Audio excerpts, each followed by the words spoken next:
शहर में प्रीता अपनी माँ सरला के साथ रहती थी।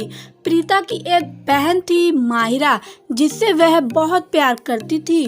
प्रीता मुंबई के एक कॉलेज में पढ़ती थी। वह पढ़ाई लिखाई में बहुत तेज थी, जिसके कारण उसके कॉलेज में हमेशा उसकी तारीफ हुआ करती थी। प्रीता के कॉलेज की पढ़ाई पूरी हो चुकी थी, तब उसकी माँ सरला उसकी शादी करने का फैसला लेती है। लेकिन प्रीता पढ़ लिख कर कुछ बनना चाहती थी, मगर उसकी माँ उससे कहती है कि बेटी, हमारे यहाँ की लड़कियाँ ज्यादा पढ़ाई लिखाई नहीं करती हैं, ना ही वह कोई नौकरी कर सकती हैं। तुम्हें अब शादी करना होगी। प्रीता चुपचाप शादी के लिए मान जाती है। सरला करण नाम के एक लड़के से उसकी शादी करवा देती है।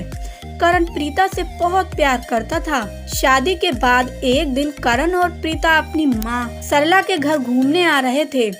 तभी रास्ते में उनका एक्सीडेंट हो जाता है।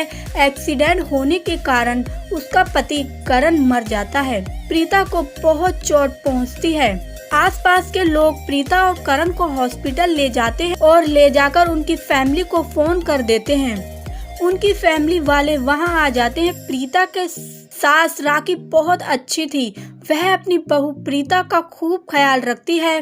काफी दिनों बाद आस पड़ोस की औरतें प्रीता को भला बुरा कहने लगती है। कहती है कैसी बदचलन औरत है, शादी के दूसरे दिन ही अपने पति को मार डाला। बेचारी प्रीता बहुत रोती है। उसकी सास राखी उसे बहुत समझाती है। तब वह अपनी सास से कहती है कि माँ जी, मैं अपने पैरों पर खड़ा होना चाहती हूँ। मेरा सहारा तो कोई नहीं है, तो क्या मैं कुछ काम कर सकती हूँ? उसकी सास राखी उसे काम करने के लिए कह देती है। तब प्रीता एक ऑफिस में नौकरी करने लगती है। प्रीता नौकरी बहुत अच्छे से करती है। 1 साल के बाद उसका प्रमोशन हो जाता है। प्रीता की सफलता को देखकर राखी बहुत खुश होती है और कहती है कि बहू, तुम तो मेरे बेटे की मुझे याद ही नहीं आने देती हो। मुझे एहसास नहीं होता है कि अब मेरा बेटा करण नहीं रहा है। ऐसे ही काम करते करते एक दिन प्रीता सफल बिजनेस वुमेन बन जाती है, जिसकी सफलता को देखकर आस पड़ोस के लोग भी उसकी खूब तारीफें करते हैं, जिससे सुनकर प्रीता बहुत खुश होती है। इतनी सफलता हासिल करने के बाद प्रीता एक खुद का ऑफिस खोलती है, जहां वह काफी वर्करों को रखती है। उन्हीं वर्करों में से एक ऋषभ नाम का लड़का भी होता है, जो काम में काफी तेज था।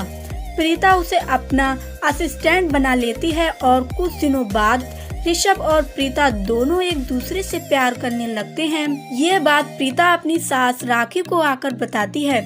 राखी उससे शादी करने के लिए कहती है, जिसके बाद वह दोनों शादी कर लेते हैं। तो दोस्तों, आपको हमारी विधवा बिजनेस वुमेन कहानी कैसी लगी? आप हमें कमेंट बॉक्स में कमेंट करके जरूर बताएं और साथ ही ऐसी रोमांचक कहानियां सुनने के लिए हमारे चैनल को सब्सक्राइब करना ना भूलें।